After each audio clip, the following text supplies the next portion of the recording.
Buenas tardes, mi nombre es Erdinel Vergara Guisado, estudiante de Psicología Virtual en la Universidad Iberoamericana, docente en la Beatriz Gaitán Rodríguez en el área de neurología.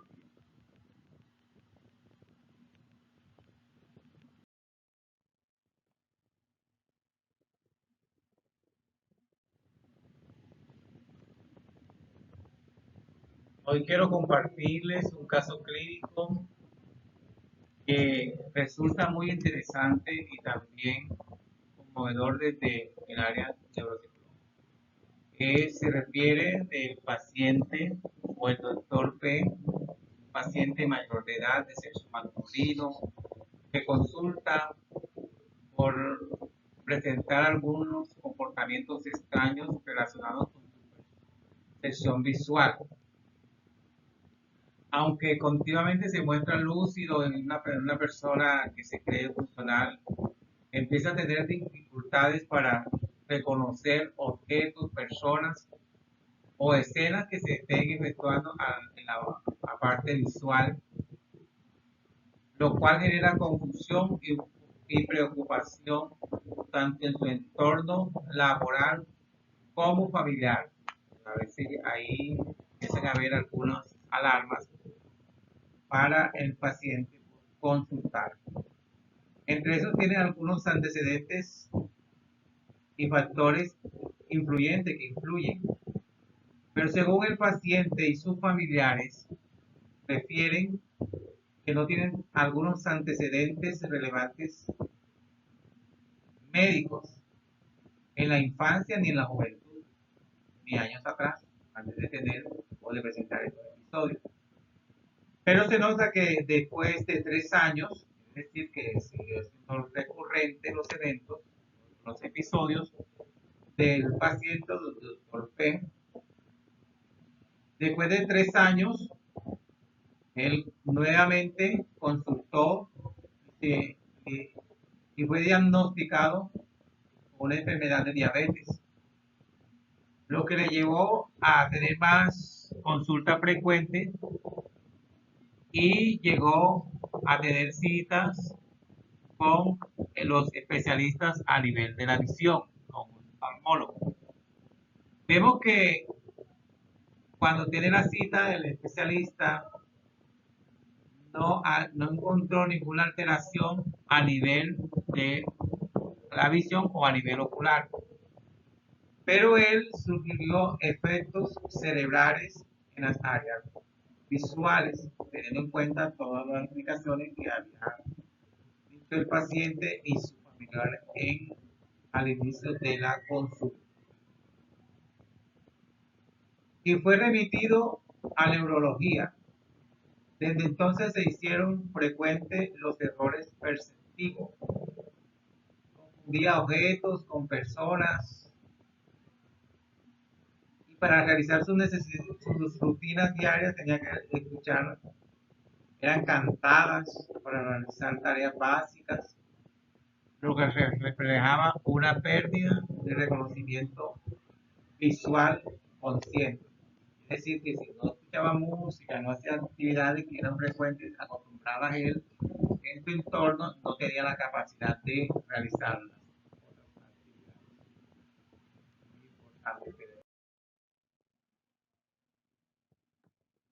Entre este paciente tenía algunos síntomas o signos que ya fueron alarmantes y que fueron tenidos en cuenta tanto por el familiar, por el paciente y por el médico tratante y también por la misma sociedad y los alumnos que trataban con el profesor. Tenía entre los síntomas una agnosia visual, no reconoce rostro ni objetos aunque los ve, tenía esa capacidad, se les llama agnosia visual. No reconoce su propia imagen en el espejo, es decir, que se veía en el espejo y no tenía la capacidad de reconocerse a sí mismo cuando se miraba al espejo. Interpreta escenas visuales de manera abstracta, Quiere decir que tampoco tenía la capacidad de ver las escenas presentes en el momento, sino que eran a nivel de las formas auditivas o a nivel de canciones que tenía la capacidad. Funciones auditivas y musicales completamente conservadas, como lo habíamos dicho. Dificultades con la representación interna visual. No sueña imágenes ni recuerda escenas visuales. Los relatos neurológicos del paciente, médico tratante, vemos que se encuentran, probablemente existe una afectación progresiva en los lóbulos occipitales y temporales del hemisferio derecho. Son la encargada del procesamiento visual complejo y reconocimiento facial. Se sugiere una posible degeneración o tumor en esta región. Tenía una afectación en esta parte del cerebro. Implicaciones en procesos cognitivos, memoria, conservación en lo verbal y auditivo. Recuerda canciones, conversaciones, datos hablados, pero alterado en lo visual. No logra recordar imágenes o reconocer escenas, como estamos hablando anteriormente, que ya tenía perdida esa capacidad de ver. La atención preservada en términos general, pero no dirigida eficazmente al estímulo visual. Quiere decir que él podía estar escuchando y uno creía que lo estaba viendo, pero no era lo real. La praxia, conservadas en actividades automáticas como vestirse, comer, siempre que siga una rutina conocida. Quiere decir que si él tenía un lugar, un espacio donde él se podía mover, él todo lo hacía perfecto. Pero si ya estaba en otros lugares donde no eran conocidos y por primera vez eventos o personas, no tenía esa capacidad de hacer sus rutinas diarias que estaba acostumbrado. Náusea, afectada principalmente en la modalidad visual, presenta náusea visual asociativa. Ve los objetos pero no puede identificarlos. Era uno de los problemas por los cuales el doctor P estaba afectado. En el lenguaje totalmente conservado, comprende, se expresa y se comunica sin ninguna dificultad. Entonces usted debe tener la capacidad de cantar, de dar clases, pero el problema es a nivel visual. Función ejecutiva, ligeramente afectadas, especialmente al tomar decisiones. Lo que ve como moverse en espacios nuevos o identificar objetos nuevos, como ya lo habíamos dicho anterior, ahí tampoco tenía la capacidad de hacerlo, por lo cual tenía una alteración y tenía problemas y se notaba más la afectación visual del paciente o del profesor. Esto que está viendo y que estamos explicando en este caso clínico, debido a que a veces hay cosas que nos están indicando, nos están diciendo que hay que pellizcarnos y nosotros lo dejamos pasar. Pero al final tenemos unas consecuencias graves si no le prestamos atención. Después de tener todos estos estudios y de haber consultado a varios especialistas, hay algunas técnicas de evaluación que se aplicaron para los estudios, para poder tener ya algunos diagnósticos o alguna conclusión sobre la patología o el síndrome que podía tener el profesor o el doctor P o el paciente P. El doctor P fue remitido a evaluaciones neurológicas tras una consulta, como ya lo habíamos explicado, a través de una consulta oftalmológica que descartó daños oculares, teniendo una alteración en la área visual del cerebro. Durante el proceso clínico se utilizaron varias técnicas para explorar sus funciones cognitivas. Entre eso, como dijimos anteriormente, se hicieron observaciones, una observación clínica directa. Es una diversa situación cotidiana donde se prueban las actividades, las cosas o los movimientos que hacía el profesor o los comportamientos que tenía el profesor o el paciente. Prueba de reconocimiento visual mediante fotográficas, caricaturas, rostros reales.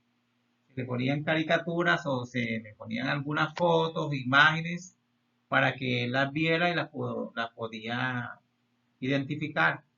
Pero se podía observar que el paciente, por medio de la palpación, tenía la capacidad en algunas imágenes de identificarlo.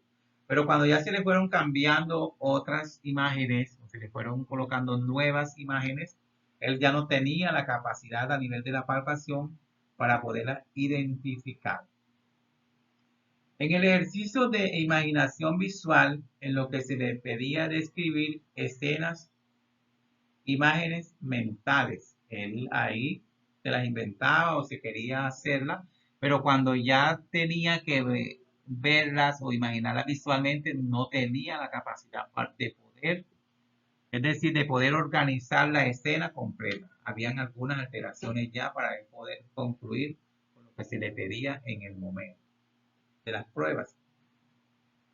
Prueba de identificación de objetos simples, como un guante o una flor. Como habíamos hablado anteriormente, que un guante lo confundía con una persona o una flor también.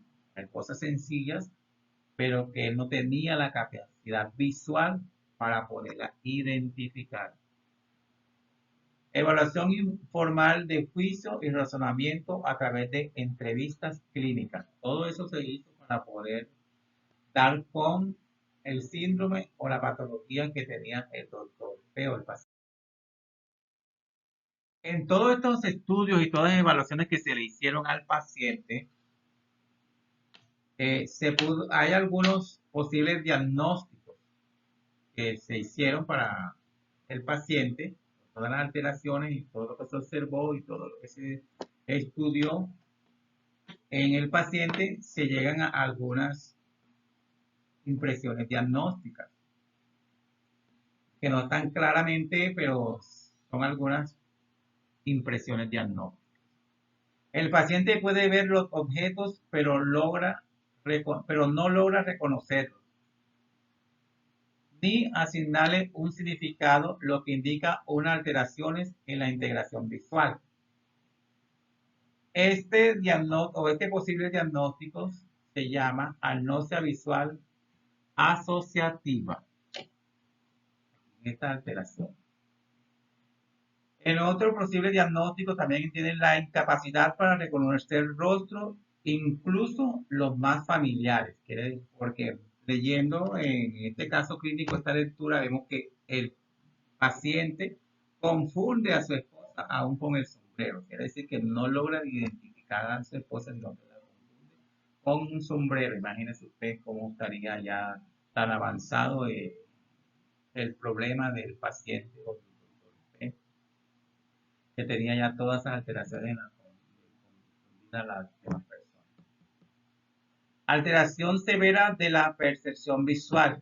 Es la dificultad para interpretar escenas completas, identificar formas y orientarse visualmente en el entorno. Como lo habíamos hablado anteriormente, que no tenía esa capacidad de moverse ni de reconocer nuevos entornos, tenía esa alteración.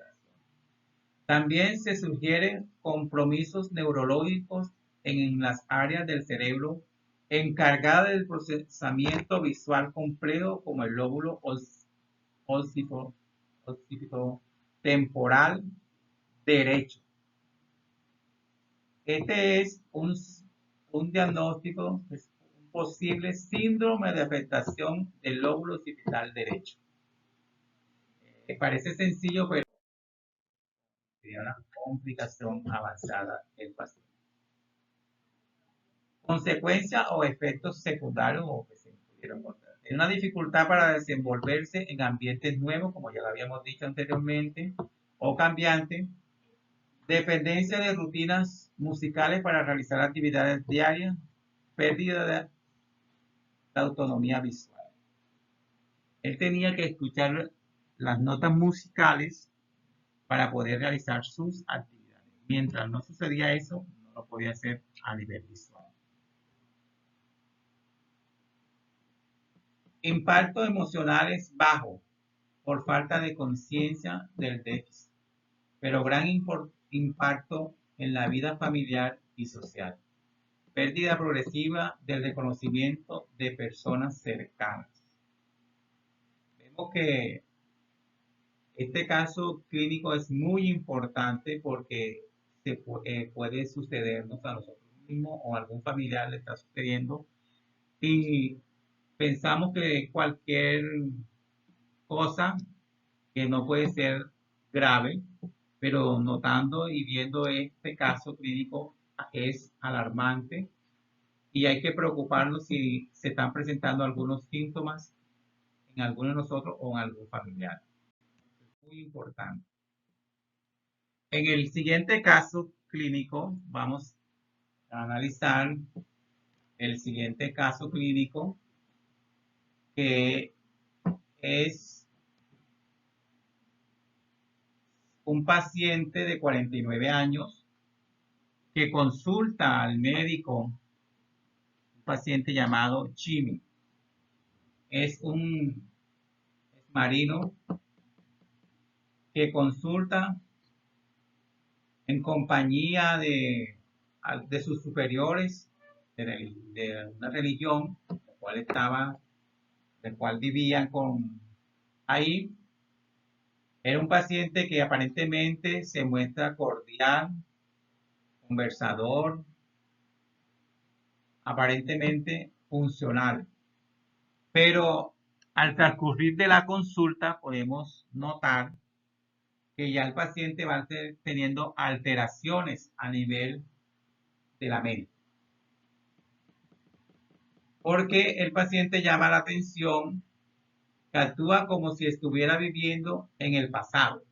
Quiere decir que tiene un trastorno de la mente porque cree que está viviendo en el pasado y no reconoce el presente. Está convencido de que está en el año 1945 y que solo tiene 19 años, donde ya es un paciente mayor de 49 años. Y acababa de regresar de la guerra. No tiene recuerdos de los últimos 30 años, lo que genera gran preocupación en su entorno cercano. Este paciente también es preocupante.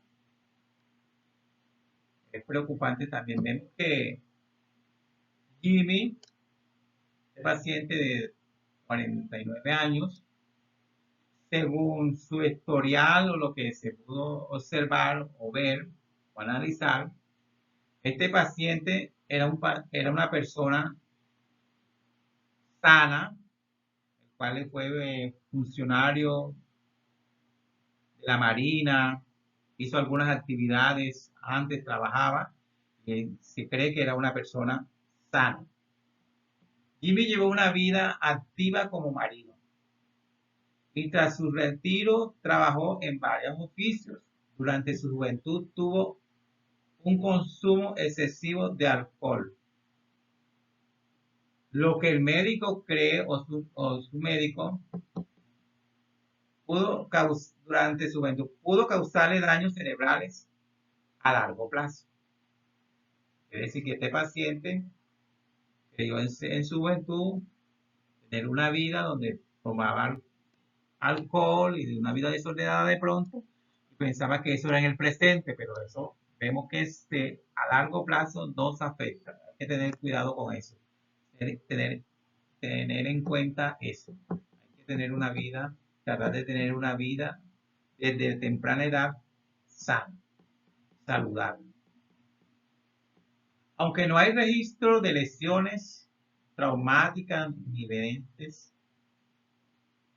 su desconexión con la realidad comenzó a hacerse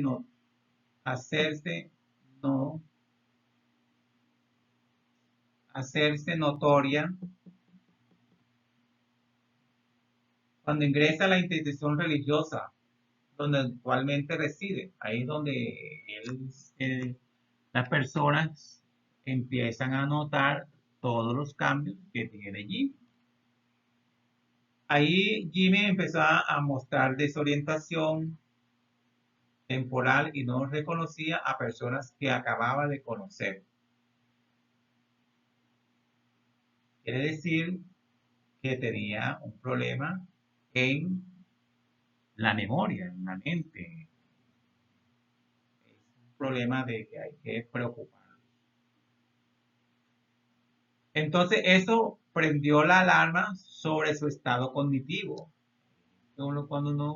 Esas alteraciones deben de darnos una preocupación y de consultar pronto al médico si estamos presentando algunas alteraciones de eso.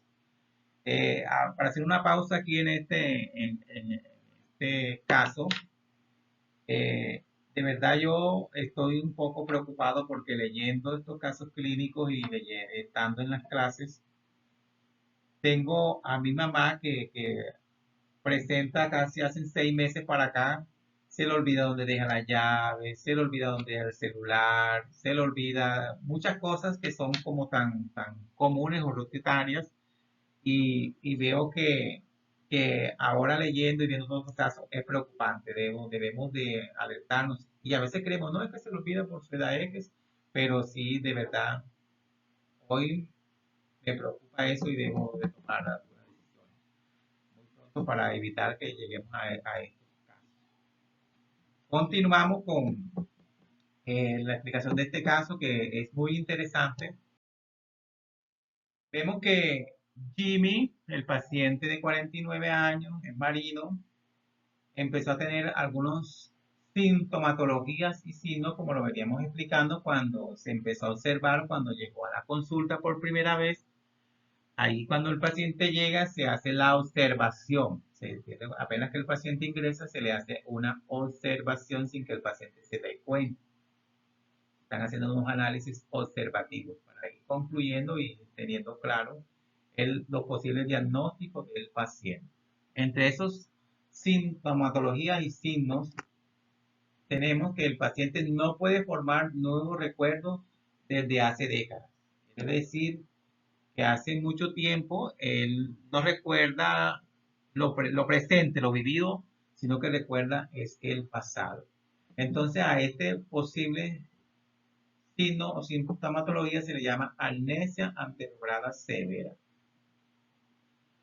Otro de los sintomatologías o signos que presenta Jimmy es una completa vacío de memoria con recuerdos inventados o del pasado.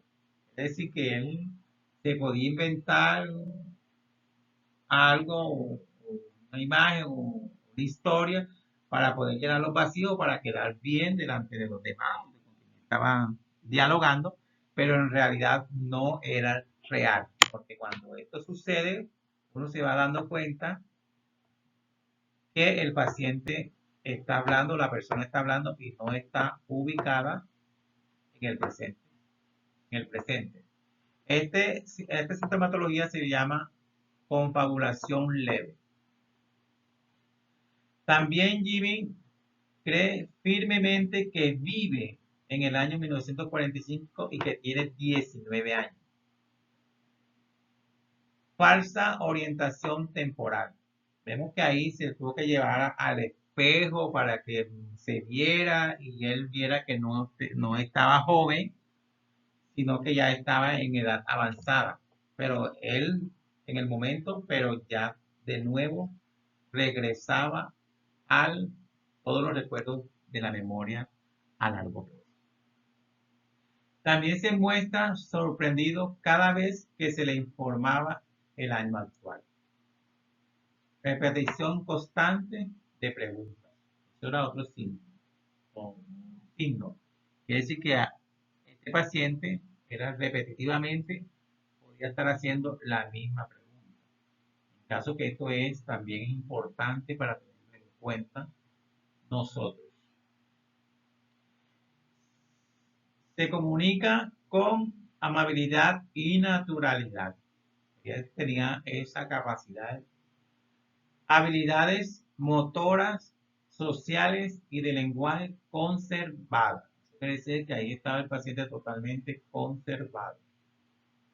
No reconoce su entorno ni el paso del tiempo reciente. Este signo o síntoma, desorientación total en el tiempo y espacio inmediato. Quiere decir que el paciente no se podía ubicar en el tiempo presente. En el tiempo presente. A nivel de la correlación neurológica, desde el punto de vista neurológico, lo que presenta Jimmy es muy característico de un síndrome llamado Korsakoff. El síndrome de Korsakoff es causado por deficiencia de tiamina, es decir, es la deficiencia de la vitamina B1 nos puede causar una alteración a nivel del cerebro y podemos desarrollar algunas patologías. Es importante tener en cuenta esto, hacernos algunas revisiones médicas frecuentemente o consultar al médico, ya que no estemos presentando tantas alteraciones, pero para hacernos algún chequeo debemos consultar y hacernos algunos exámenes para ver cómo estamos a nivel de la hemoglobina, de los glóbulos rojos, de las plaquetas y de las vitaminas del conjunto B, que son importantes a nivel del cerebro que nos pueden evitar algunas patologías o daños cerebrales. Entonces, como vemos que la ausencia de la vitamina B1 asociada al alcoholismo crónico, esto provoca daños en regiones como los cuerpos mamilares y el tálamo. Eso es preocupante. Parece sencillo, pero hay que prestarle atención a esto. Además de los lóbulos temporales mediales, esenciales para el procesamiento de la memoria reciente. Quiere decir que cuando hay este síndrome de Korsakoff es el daño de la memoria presente o reciente. Es decir, que se daña la memoria presente. Implicaciones en el proceso cognitivo. La memoria reciente está gravemente afectada, lo que habíamos dicho anteriormente, que se daña la memoria reciente. No logra retener informaciones nuevas. La memoria remota se conserva parcialmente, especialmente en eventos de su juventud. Quiere decir que, como estamos hablando anteriormente en el caso y de todo lo que se estaba explicando y refiriendo el paciente, solo se recuerdan los eventos que se vivieron antes de haber el daño. Se daña lo que es la memoria presente o reciente, no se recuerda lo que se hace en el momento. A nivel de la atención, se muestra distraído y con tendencia a repetir o volver constantemente al mismo tema de conversación. Como lo habíamos explicado anteriormente, el paciente se vuelve repetitivo en lo mismo o en la misma conversación, repite varias veces lo que ya ha podido haber hablado. Entonces, todo eso es importante para tenerlo en cuenta, para poder ayudar a las demás personas que tenemos a nuestro alrededor si están presentando algunas alteraciones que podemos observar en estos pacientes. A nivel de las praxias conservadas, puede realizar actividades motoras básicas sin dificultad. Es decir, que a nivel del motor, no tiene ninguna dificultad porque es un paciente que puede estar en actividad. Las náuseas no se evidencia alteraciones perceptivas en el reconocimiento de estímulos sensoriales. Bien. En el lenguaje es un paciente que tiene un lenguaje fluido, estructurado, aunque en ocasiones el contenido no se ajuste a lo presente ni a lo que está en la actualidad, pero sí a nivel del lenguaje es su parte fluida, aunque no se recuerde lo presente, pero de lo que se recuerda a nivel anterior tiene una fluidez. Ahí también es importante. En la función ejecutiva, afectadas especialmente en lo relacionado con la organización temporal, la planificación y el juicio sobre la realidad presente. El ejecutivo, la función ejecutiva, ahí tiene problemas, tiene alteraciones porque no puede tener la capacidad para organizar eventos ni algunas actividades presentes que se le ordenen o que tenga que realizar el paciente. Fueron utilizadas algunas técnicas de evaluación que fueron aplicadas, como la anteriormente en el caso del doctor P. También se pueden aplicar algunas evaluaciones acá utilizadas, que es la observación clínica prolongada del paciente. Como hablamos al inicio, que cuando el paciente ingresa al consultorio, uno debe tener en cuenta de hacerle una observación inicial al paciente, sin necesidad de hablar con él. Ya usted, al instante que el paciente ingrese a su consultorio, de inmediato debe empezar a hacer su observación para ir teniendo claridad en su historia clínica. Se evaluó su comportamiento cotidiano, respuestas espontáneas y nivel de orientación en el entorno institucional. Observación clínica prolongada. Esa fue una de las técnicas utilizadas. Se realizaron preguntas similares en distintos momentos para verificar su capacidad de retención y memoria reciente. Entrevistas alertadas y repetitivas para ver cómo eso fue otra de las técnicas que se usaron en este paciente. Se exploró su reconocimiento del tiempo, lugar y persona, así como sus habilidades para recordar informaciones recientes presentadas.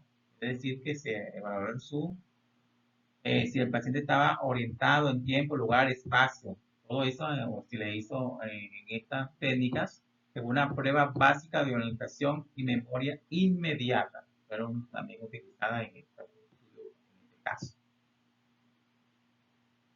Se recabó información sobre su comportamiento previo, evolución del cuadro y funcionamiento actual a través de fuentes externas. Es decir, que a nivel de las informaciones de otras personas, por ejemplo, del hermano que se pudo contactar y se le preguntó y él dijo que tenía mucho tiempo, que no tenía contacto con él, pero que era una persona que había caído en el alcoholismo.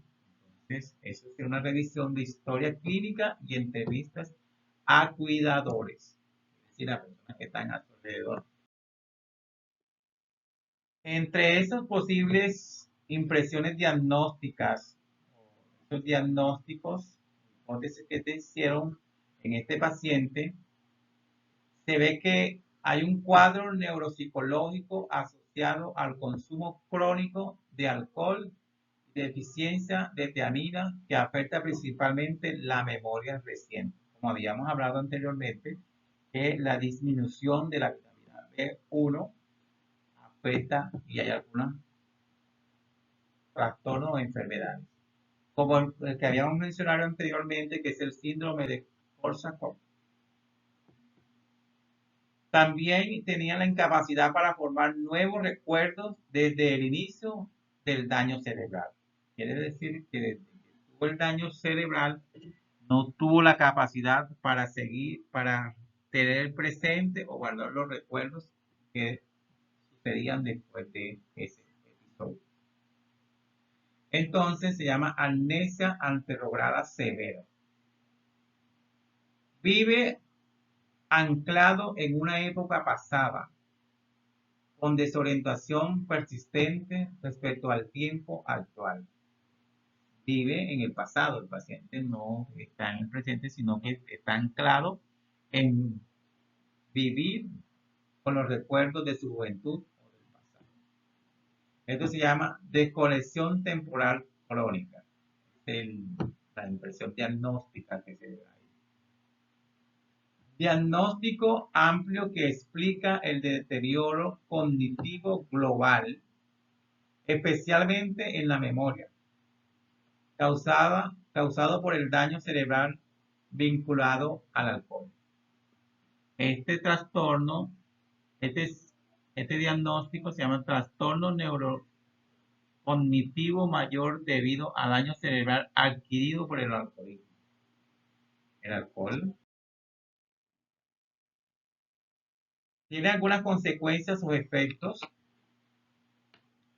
después de tener todas estas alteraciones o de tener este síndrome o este daño a nivel cerebral. Hay unos efectos secundarios o consecuencias que es desarrollada debido a todo lo que le pasa al paciente químico.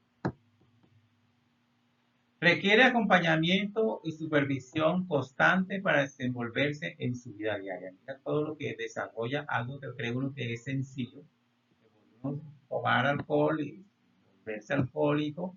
Mira todo lo que conlleva o las consecuencias o efectos secundarios que nos trae todo.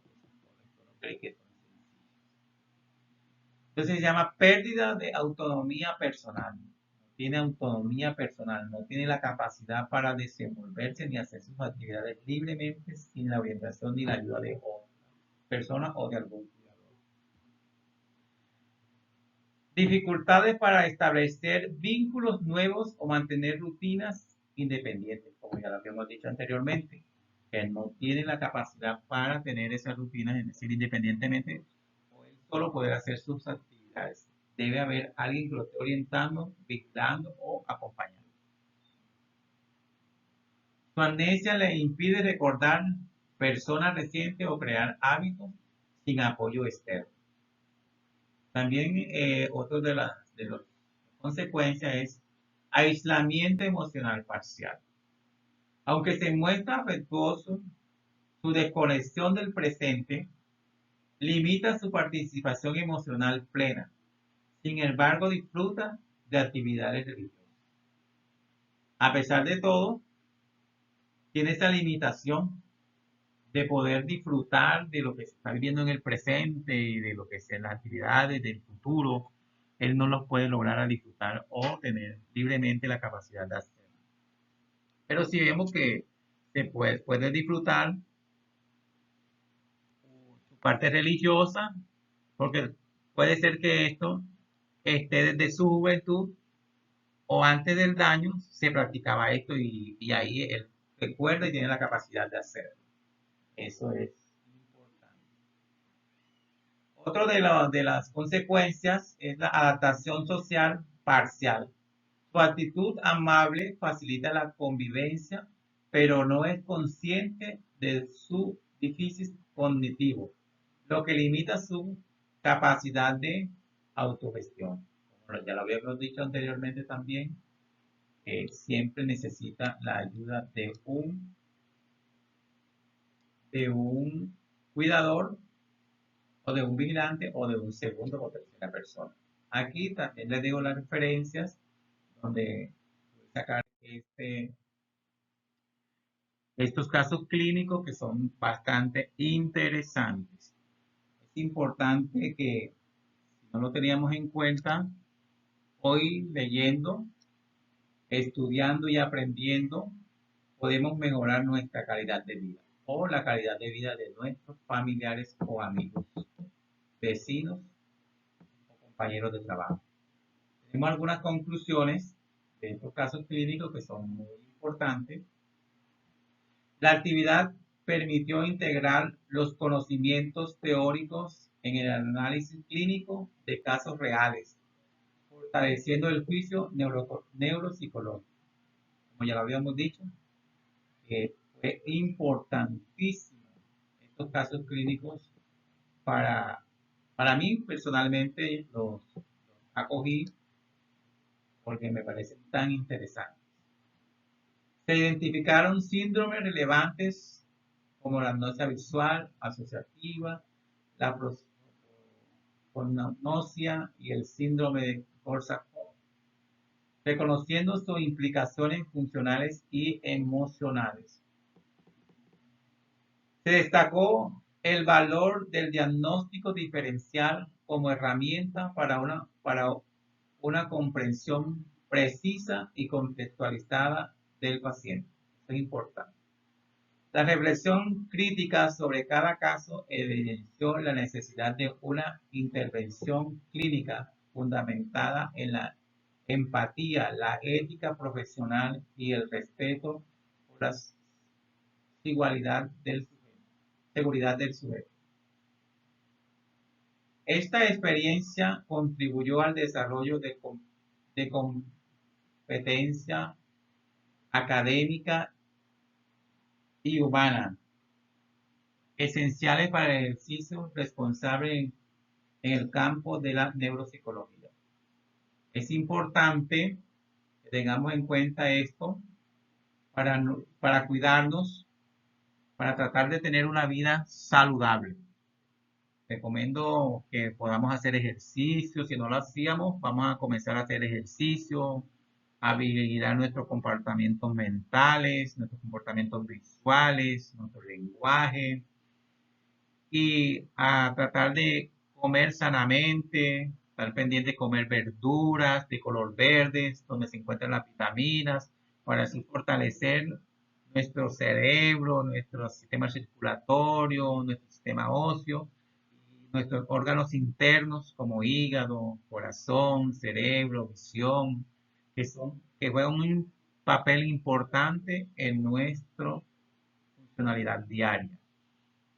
Bueno, muchas gracias. Espero que les haya quedado claro el tema y me perdona si no se lo pude explicar más a fondo, pero de verdad es muy interesante tener esto en cuenta y ponerlo en práctica en nosotros, en nuestra familia, en nuestros vecinos y en la sociedad si es posible. Cuando podamos observar o ver una persona con estos síntomas o estos comportamientos, tengamos la capacidad de poder ayudar, de tener esa parte social, humanitaria, donde sí tenemos la capacidad de poder ayudar a los demás. Cuidémonos, vivamos sanamente y tratemos de evitar bebidas alcohólicas para que nuestros órganos y nuestro cerebro estén en buen funcionamiento. Muchas gracias.